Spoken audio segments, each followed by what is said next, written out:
Hello and welcome to another episode of the Contractor Grow Show. My name is Mark. I'm your host. And today I'm speaking with Eric Natay at Natay Construction in Park City, Utah. Eric, thanks so much for taking the time to be with us today, man. Yeah, thanks, Mark. Thanks for having me.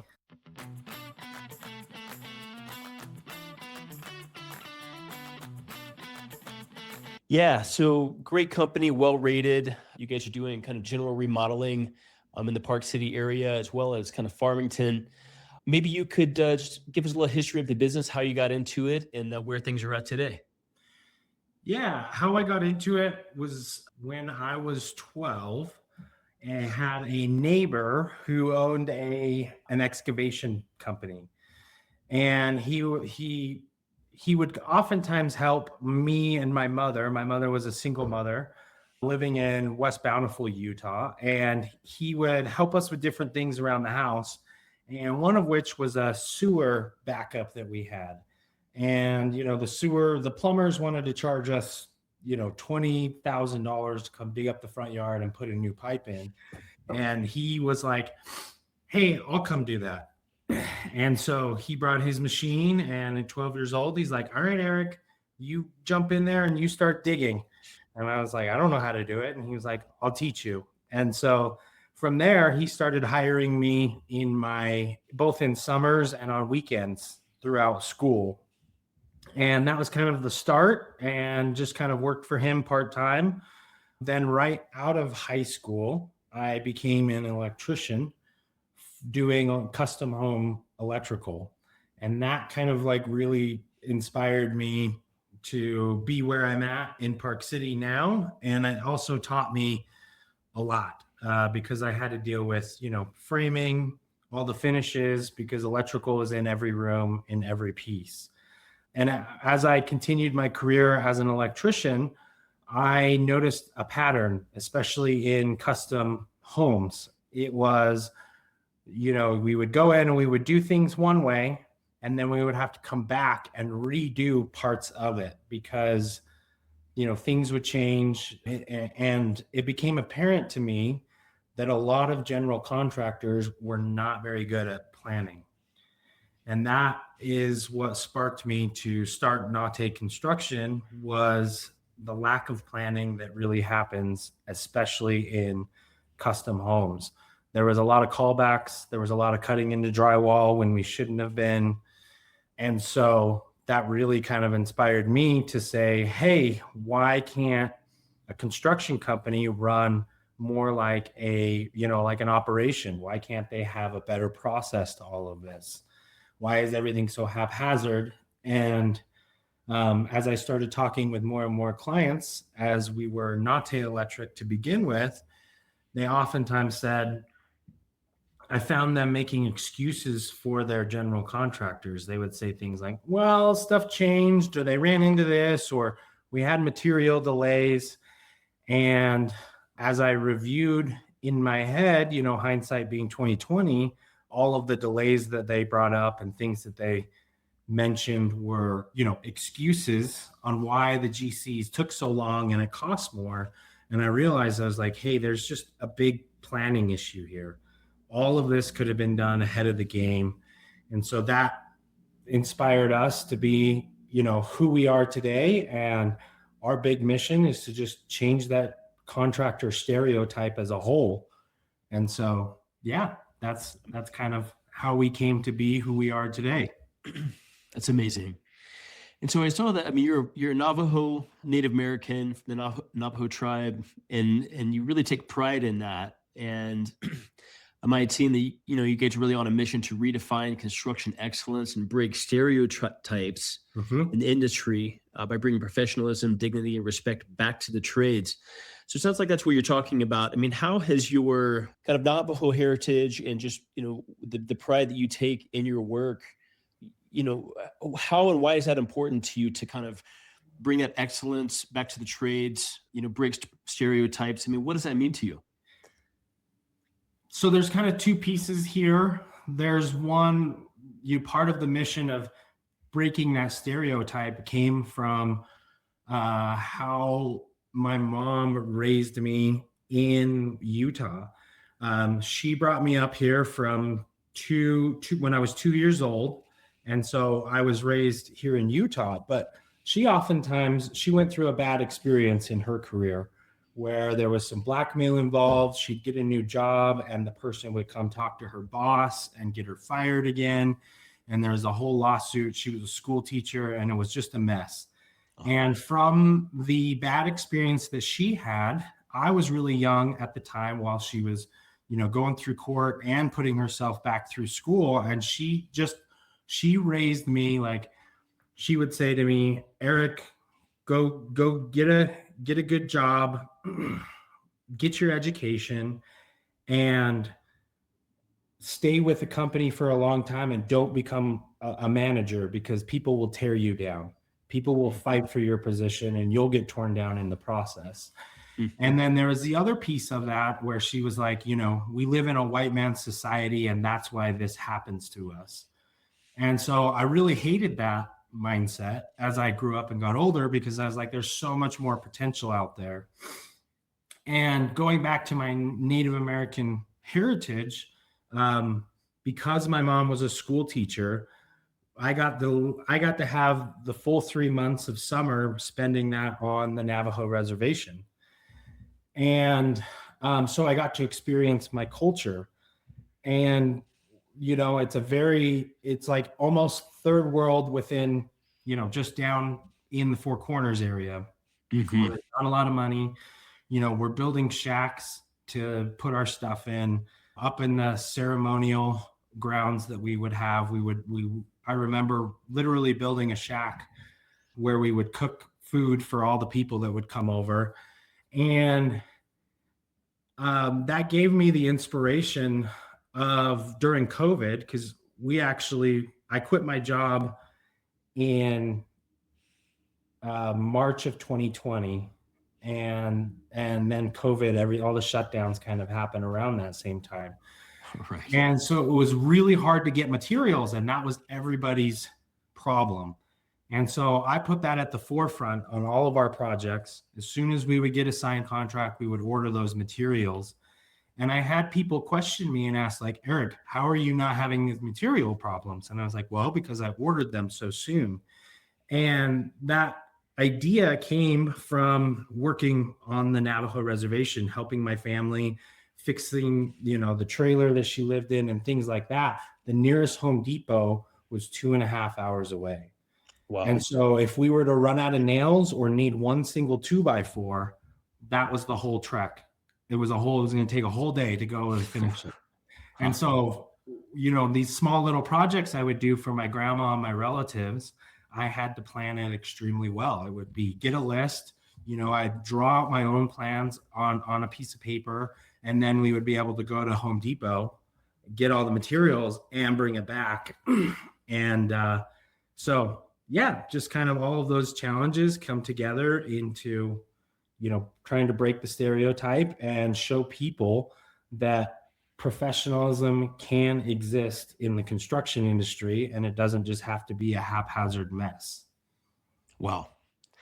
Man, what an amazing story. And I just really get the sense that this is like a passion for you, that it's beyond just, building and doing construction. I mean, I'd love to talk about the different things you're up to, but I just love to hear the story of you being passionate. I mean, I imagine, your mom's, is very proud of your journey, right? I mean, you've got your people, a lot of folks don't really know that the reservations, are, man, it is tough life over there. And as you say, it's like third world. People don't even know that. My wife is Native American, Chippewa, and, that's just very close to our heart as well. So I just love the passion that you bring to it, and, that very strong will to change the perception of the trades through the work that you do with your team. That's incredible, man. So these days you guys are doing, high-end remodels, custom home builds, additions, some commercial as well. What's kind of the mix of the work that you're doing, and what I'd say is the main focus of, Natay Construction these days, the types of projects? Yeah. So we primarily We primarily focus on remodels, and the reason being is I feel like that's the biggest part of the residential construction industry that has to improve. It's kind of like nobody wants to do it, and every time somebody does do it or is thinking about it, they hear all the horror stories. So I like doing a lot of remodels because we really make the biggest impact. We'll do small remodels with those, kind of fill in all the cracks. Like we'll do a bathroom here, a kitchen there. And then we generally have around 8 projects a year where we're doing like a full kitchen, several bathrooms, and a living room, where we'll do like a majority of a house, but staying interior. And then we usually have 2 large home additions where it's like a full gut and we're adding on and then redoing everything, all within. Our projects generally don't last longer than a year. Uh-huh. And then the last little bit of commercial, the only reason why that's sprinkled in there is it's usually a very specific specialty commercial remodel. My favorite one to discuss is because of our strategic planning that we do on the custom home side, constantly dealing with different types of materials. We got contracted by a medical manufacturing company, and they had clean room specs that they had to uphold, and they had a large factory that had to keep rolling. And so we were able to plan everything and get in and get out in 2 weekends and remodel the space while they only had to shut down for 2 days. So it's generally people who have specific needs that aren't quite met by the typical contractor, because my competitor on that project was like, I need 2.5 weeks. You're going to have to shut everything down. And they're like, that's going to cost us millions and millions of dollars. And I said, give me 2 days of shutdown and the weekends and we'll get it done. Wow. Amazing. So I'm curious. I mean, you guys have got a lot of great reviews. People love you guys, Park City and Farmington, where you guys are. I mean, you guys have got just a lot of really glowing reviews, and you can actually feel with the way that people talk about you guys, you can actually feel the kind of culture that you're operating the company from. I'm curious, we're the Contractor Grow Show here. We're always trying to help builders, kind of gain an edge in how they're, running the business. I mean, you've got an amazing story with, the kind of the origin story of the company and the passion that you guys operate with. Kind of getting into a couple of tactics here, and not looking for exact specifics, but I mean, when somebody calls and, you guys get a call come in from Google Business Profile, from the website, wherever that comes from, a referral, can I ask, what is your process? Just maybe even a couple of tips on basically sales of the project, and how you are able to connect your vision of the company to this new person who showed up. I mean, are you talking about the story of the company? And I mean, what are a couple of tips on just kind of selling projects and actually closing contracts on deals? Yeah, I've over the past year, like, really refined the process and made it so I could describe it to other people.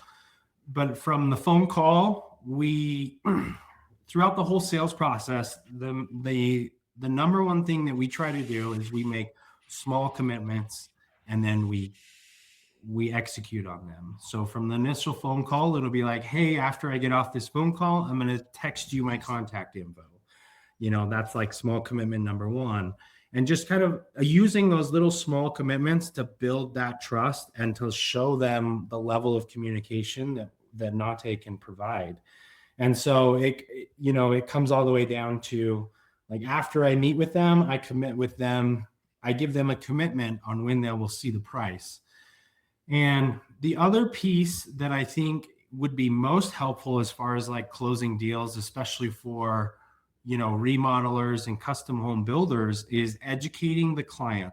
Because when a client comes in, the typical way is, hey, I'm just going to walk you through my big vision here, and then you give me a price, and then I want to hold you to that price.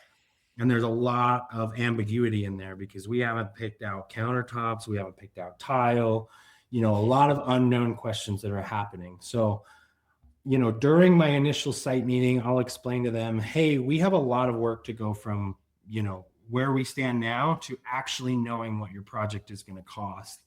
And then I just educate them on like, you're going to have, for a small kitchen remodel, you're going to have 55 things to decide on. And the problem is I can't give you an accurate price without those decisions being made.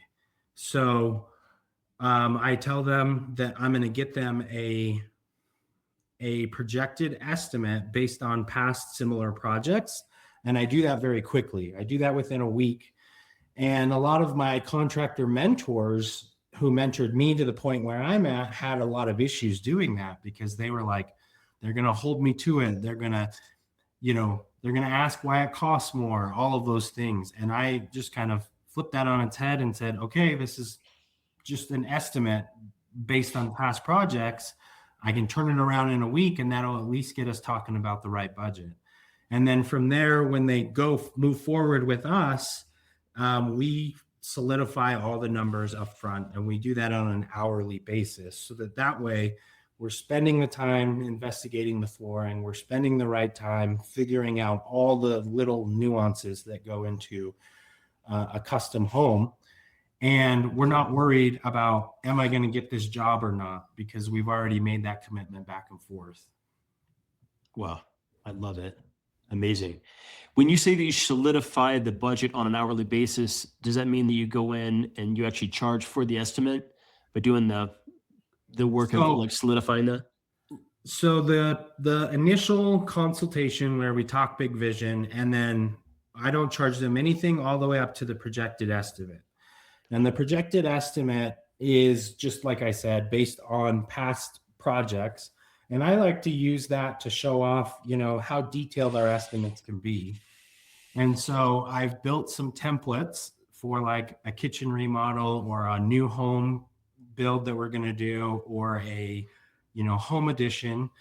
I've built some templates where I can just hit a button and it populates all of those line items, and they get to see kind of the level of detail that we'll go through up front. And then it very clearly states at the bottom, this is based on projects that are similar to yours. It doesn't pertain to yours exactly. And that at least gets them talking in the right ballpark, where they're either like, oh, most of the time it's, I didn't know it was going to be that expensive. And then we discuss what's important to them, what's not. But almost always they end up spending more money with us because they really can, they weren't expecting it to be 100,000 and then now it's 150. It's 150 out the gate, and they're like, well, to make this how we want, we could spend a little more. Wow, amazing. So if you're listening to this podcast, Eric just laid out an amazing process. So whereas other folks estimating projects that might take 2 or 3 weeks, they're not charging for that at all.